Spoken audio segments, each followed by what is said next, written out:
Hello दोस्तों, नमस्कार। स्वागत है हमारे यूट्यूब चैनल में। दोस्तों मैं आपको बता दूं कि डीआरडीओ आरएससी साइंटिस्ट बी के लिए न्यू रिक्रूटमेंट नोटिफिकेशन की ऑफिशियल नोटिफिकेशन जारी कर दी गई है। तो आप हमारे वीडियो में लास्ट तक बने रहेंगे एंड इस वैकेंसी की डिटेल में जानकारी ले लेंगे। और यहाँ पे जैसा कि आप हमारे माउस कर्सर के सामने देख सकते हैं कि यही वो एडवर्टाइजमेंट है जो कि जारी किया गया है। यहाँ पे पढ़ सकते हैं recruitment of scientist be in DRDO ADA DSC. ठीक है, ये वैकेंसीज रहेगी और इसका एडवर्टाइजमेंट संख्या 140 है, यानी कि ऑफिशियल वेबसाइट की तरफ से जारी कर दिया गया है। तो हम वीडियो को स्टार्ट करते हैं। दोस्तों अगर आपने अभी तक चैनल को सब्सक्राइब नहीं किया तो चैनल को सब्सक्राइब कर लेंगे। इससे आपको ये फायदा होगा कि अगर जो भी लेटेस्ट गवर्नमेंट जॉब की वैकेंसी निकलती है तो उसकी जानकारी आपको समय समय पर मिलती रहेगी एंड आप एलिजिबल हो तो फॉर्म अप्लाई करके जॉब अच्छा खासा पा सकते हैं। तो हम आपको जॉब पाने में बहुत ही हेल्प कर सकते हैं। तो यहाँ पे देख सकते हैं कि यही वो ऑफिशियल नोटिफिकेशन है रिक्रूटमेंट एंड असिस्टेंट सेंटर यानी कि आरएससी की तरफ से जारी किया गया है। ठीक है, इसमें देख सकते हैं कि टोटल नंबर ऑफ पोस्ट 630 है।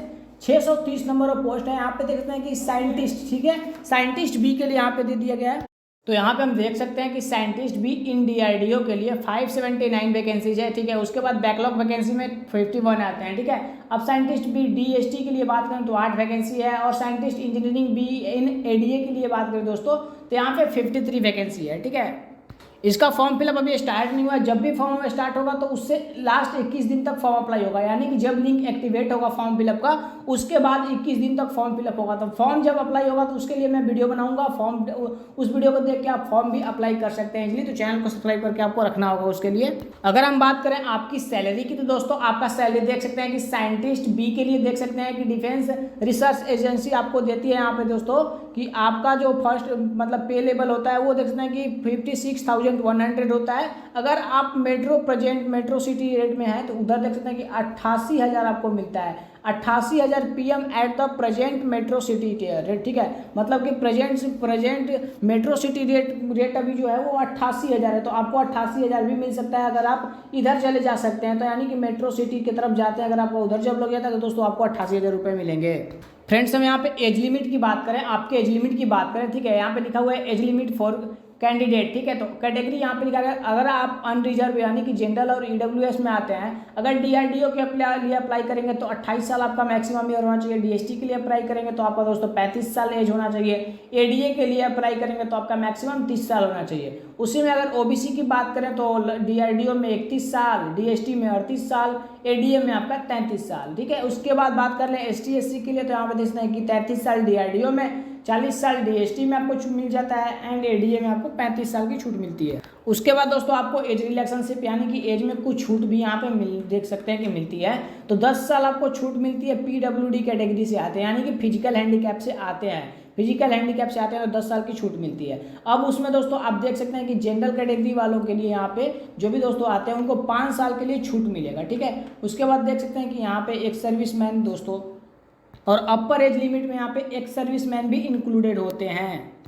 दोस्तों मैं आपको मुख्य बात ये बता दूं कि इस वैकेंसी को 2 पार्ट में डिवाइड किया गया है। यहाँ पे आप पढ़ सकते हैं कि यहाँ पे डिसिप्लिन, ठीक है, discipline wise vacancy detail of vacancy and divided into 2 parts. ठीक है, 2 पार्ट्स में इसको डिवाइड किया है। यहाँ पे सेकेंड पार्ट्स हो गया एंड पार्ट 1, यानी कि पार्ट 1 एंड पार्ट 2 में 2 पार्ट में डिवाइड किया गया है। तो ये जो टेबल है वो पार्ट 1 के लिए है। तो इसमें आपको दोस्तों देख सकते हैं कि इलेक्ट्रॉनिक इंजीनियरिंग के लिए है, इलेक्ट्रॉनिक मैकेनिकल इंजीनियरिंग के लिए है, कंप्यूटर इंजीनियरिंग के लिए है और यहाँ पे दोस्तों आप देख सकते हैं कि ये रहा पार्ट 2 के लिए। यहाँ पे आप देखेंगे कि ये जो टेबल है वो पार्ट 2 वैकेंसी के लिए, जिसमें electrical engineering, material science and engineering यहाँ पे देख सकते हैं। उसके बाद फिजिक्स केमिस्ट्री के लिए आ जाते हैं, डीआरडीओ में ही आता है। ठीक है, उसके बाद यहाँ पे केमिकल इंजीनियरिंग के लिए देख सकते हैं, केमिकल इंजीनियरिंग के लिए आ गया। यहाँ पे एरोनॉटिकल इंजीनियरिंग हो गया, मैथमेटिक्स हो गया, सिविल इंजीनियरिंग हो गया, इंस्ट्रूमेंट एक्शन हो गया। ठीक है, इंस्ट्रूमेंट एक्शन यहाँ पे देख सकते हैं। उसके बाद मटेरियल साइंस हो गया। तो ये हो जाते हैं दोस्तों पार्ट 2 के लिए, इसका आप ध्यान में रखेंगे। तो अब हम बात करेंगे इस वैकेंसी के दोस्तों क्वालिफिकेशंस डिटेल के बारे में। इसमें वेरियस बात कर लेते हैं डीआरडीओ आरएससी साइंटिस्ट बी के एलिजिबिलिटी क्राइटेरिया के बारे में। ठीक है, तो यहाँ पे उसकी क्वालिफिकेशन डिटेल देखेंगे कि इलेक्ट्रॉनिक एंड कम्युनिकेशन इंजीनियरिंग के लिए देख सकते हैं कि आपको फर्स्ट क्लास यानी कि बैचलर डिग्री पास आउट होना चाहिए इंजीनियरिंग से या टेक्नोलॉजी इन इलेक्ट्रॉनिक से। ठीक है, अगर टेक्नोलॉजी से इंजीनियरिंग से पास हैं तो भी आप फॉर्म अप्लाई कर सकते हैं।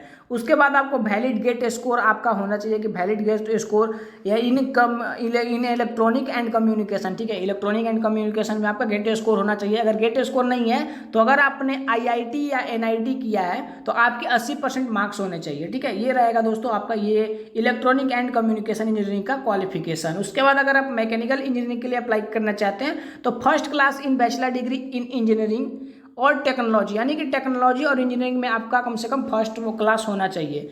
उसके बाद देखते हैं इन मैकेनिकल इंजीनियरिंग, ठीक है, उसके साथ आपके पास गेट स्कोर होना चाहिए, ठीक है, गेट का आपने एग्जाम दिया हो इन मैकेनिकल। अगर वो नहीं है तो NIT और IIT में आपका 80% मार्क्स होना चाहिए। उसके बाद देख लेते हैं कंप्यूटर साइंस एंड इंजीनियरिंग के लिए, तो फर्स्ट क्लास से आप बैचलर डिग्री पास होना चाहिए, फर्स्ट डिग्री इन इंजीनियरिंग, और देख सकते हैं इन इंजीनियरिंग और टेक्नोलॉजी इन कंप्यूटर साइंस। अगर आप कंप्यूटर साइंस से भी पढ़ाई किए हैं बैचलर डिग्री तो आप फॉर्म अप्लाई कर सकते हैं। उसके साथ आपके पास दोस्तों गेट स्कोर कार्ड होना चाहिए, और अगर आपने NIT और IIT किया है तो आपके 80% मार्क्स होने चाहिए। ये इन दोनों में से कोई ना कोई एक, यानी गेट स्कोर या IIT या NIT आपके पास होना चाहिए, ठीक है। उसके बाद इलेक्ट्रिकल इंजीनियरिंग की बात करें तो first class in bachelor degree है, फर्स्ट क्लास अगर बैचलर डिग्री पास हैं इन इंजीनियरिंग तो फॉर्म अप्लाई कर सकते हैं। अगर इंजीनियरिंग नहीं किया है तो टेक्नोलॉजी इन इलेक्ट्रिकल इंजीनियरिंग भी किए होंगे तो फॉर्म अप्लाई करेंगे। उसके बाद दोस्तों आपके पास गेट स्कोर होना चाहिए, इसमें NIT और IIT का ऑप्शन नहीं दिया है। उसके बाद बात कर लेते हैं मटेरियल साइंस एंड इंजीनियरिंग, ठीक है, मटेरियल साइंस इंजीनियरिंग के लिए बात करें तो आप first class in bachelor degree होना चाहिए। अगर इंजीनियरिंग में नहीं है तो टेक्नोलॉजी या मेटलर्जी में आप पास आउट होना चाहिए, वो भी फर्स्ट क्लास से, ठीक है। वैलिड स्कोर कार्ड होना चाहिए, वैलिड गेट का स्कोर कार्ड आपके पास होना चाहिए। उसके बाद दोस्तों हम बात कर लेते हैं फिजिक्स के बारे में, तो फिजिक्स आपके दोस्तों मास्टर डिग्री इन फिजिक्स होना चाहिए आपका, तो फॉर्म अप्लाई करेंगे। उसके बाद दोस्तों आपका वैलिड गेट स्कोर कार्ड होना चाहिए इन फिजिक्स, ठीक है। उसके बाद केमिस्ट्री की बात करें तो मास्टर क्लास इन, मतलब कि आप PG आप किए होंगे इन दोस्तों केमिस्ट्री, यानी केमिस्ट्री से आपने मास्टर डिग्री किया तो फॉर्म अप्लाई करेंगे। और आपके पास वैलिड गेट का स्कोर कार्ड होना चाहिए और इन दोस्तों केमिस्ट्री। उसके बाद केमिकल इंजीनियरिंग आ गया, केमिकल इंजीनियरिंग की हम बात कर लें यहाँ पे तो first class in bachelor degree in engineering और टेक्नोलॉजी इन केमिकल इंजीनियरिंग। अगर आपने केमिकल इंजीनियरिंग में भी किया बैचलर डिग्री तो फॉर्म अप्लाई करेंगे। एंड वैलिड गेट स्कोर का आपके पास कार्ड होना चाहिए उन केमिकल इंजीनियरिंग, ठीक है। उसके बाद बात करते हैं एरोनॉटिकल इंजीनियरिंग में, तो फर्स्ट क्लास आप पास होना चाहिए इन इंजीनियरिंग और टेक्नोलॉजी। अगर आपने इंजीनियरिंग में पास आउट नहीं किया बैचलर डिग्री तो टेक्नोलॉजी इन एरोनॉटिकल इंजीनियरिंग में आप पास आउट होने चाहिए, और आपके पास इसमें भी वैलिड गेट स्कोर कार्ड होना चाहिए इन एरोस्पेस इंजीनियरिंग, ठीक है। उसके बाद फ्रेंड्स हम नीचे में आते हैं और यहाँ आ गया हमारा पेपर भी, ठीक, मतलब कि ये आ गया आप दोस्तों मैथमेटिक्स का। तो फर्स्ट क्लास आप मास्टर डिग्री इन मैथमेटिक्स होने चाहिए, रिकॉग्नाइज यूनिवर्सिटी, ठीक है, वो तो आपको समझ में आ रहा होगा। वैलिड गेट का स्कोर कार्ड इन मैथमेटिक्स होना चाहिए। उसके बाद सिविल इंजीनियरिंग के लिए बात करें तो आपका वही रहेगा, सिविल इंजीनियरिंग में आप दोस्तों ग्रेजुएशन क्लियर रहने चाहिए। अगर सिविल इंजीनियरिंग में नहीं किया तो टेक्नोलॉजी इन सिविल इंजीनियरिंग होना चाहिए आपका। उसके बाद वैलिड गेट का स्कोर कार्ड होना चाहिए। उसके बाद देख सकते हैं कि इंस्ट्रूमेंटेशन इंजीनियरिंग की बात करें तो आप first class in bachelor degree होनी चाहिए, बैचलर डिग्री इन इंजीनियरिंग। अगर नहीं है तो दोस्तों टेक्नोलॉजी इन इंस्ट्रूमेंटेशन इंजीनियरिंग आपने किया तो भी फॉर्म अप्लाई करेंगे, और आपके पास वैलिड गेट स्कोर कार्ड होना चाहिए। मटेरियल साइंस की बात करें तो मटेरियल साइंस में वही रहेगा दोस्तों, मास्टर डिग्री आपको मटेरियल साइंस से करना होगा और गेट स्कोर का कार्ड आपके पास होना चाहिए। उसके बाद देख सकते हैं कि यहाँ पे नावल आर्किटेक्चर के लिए बात करें तो first class in bachelor degree in engineering होना चाहिए, और वो नहीं है तो दोस्तों आपके नावल आर्किटेक्चर में आपका होना चाहिए, और आपके पास गेट स्कोर कार्ड भी होना चाहिए नावल आर्किटेक्चर में, ठीक है। उसके बाद एनवायरमेंटल देख सकते हैं कि एनवायरमेंटल साइंस एंड इंजीनियरिंग में आपका first class in bachelor degree engineering होना चाहिए। अगर नहीं है तो साइंस एंड इंजीनियरिंग में होना चाहिए, ठीक है। उसके बाद बात कर लेते हैं कि आपका वैलिड स्कोर कार्ड होना चाहिए, वैलिड गेट का स्कोर कार्ड होना चाहिए। उसके बाद देख सकते हैं कि एटमॉस्फेरिक इंजीनियरिंग में रहेगा तो वो उसका भी दोस्तों आपका मास्टर डिग्री इन एटमॉस्फेरिक होना चाहिए, और आपके पास गेट स्कोर का होना चाहिए, गेट स्कोर कार्ड होना चाहिए। उसके बाद देखते हैं माइक्रोबायोलॉजी यहाँ पे दिया है तो first class in master degree in microbiology होना चाहिए, और वैलिड स्कोर कार्ड भी होना चाहिए।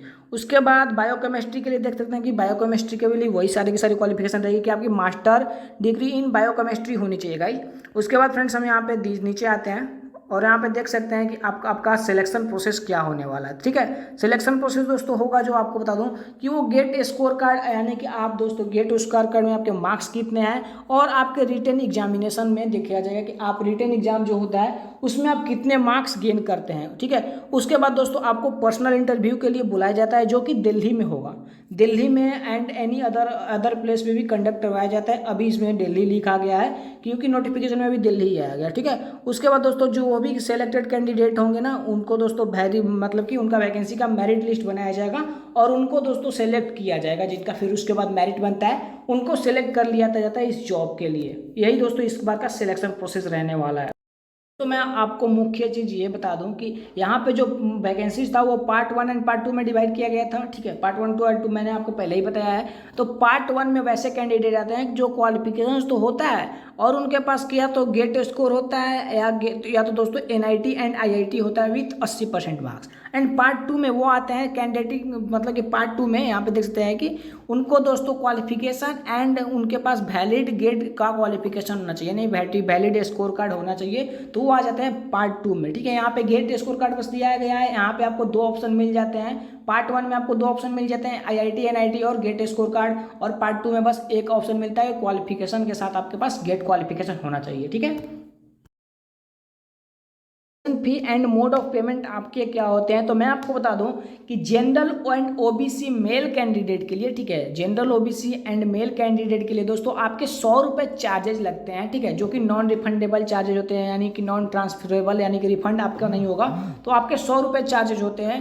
एंड यहाँ पे लिखा हुआ है there is no application fee for ST SC physical handicap and women candidate, यानी कि ST SC और जो विकलांग कैंडिडेट से आते हैं और जो वोमेन कैंडिडेट हैं उनका 1 रुपये भी चार्जेज नहीं लगने वाला है। चार्ज लगेगा बस EWS जनरल एंड OBC वालों के लिए, जो कि 100 रुपये है। ये रहेगा दोस्तों हमारा फी का स्ट्रक्चर। उसके बाद दोस्तों यहाँ पे बताया गया कि हाउ टू अप्लाई। ठीक है, यहाँ पे इंपॉर्टेंट कॉन्टेक्ट्स डिटेल्स दिए गए हैं, हाउ टू अप्लाई यहाँ पे बताया गया है, तो उसकी जानकारी, उसकी आपको टेंशन नहीं लेनी है। जब भी फॉर्म फिलअप स्टार्ट होगा मैं आपको स्टेप बाय स्टेप सारी जानकारी दे दूंगा कि आप फॉर्म फिलअप भी कैसे करना है। तो चैनल को सब्सक्राइब करके रखेंगे ताकि जो भी लेटेस्ट अपडेट एंड इन्फॉर्मेशन है वो मैं आपको सेटिंग एंड सही समय पर आपको दे सकूँ फ्रेंड्स।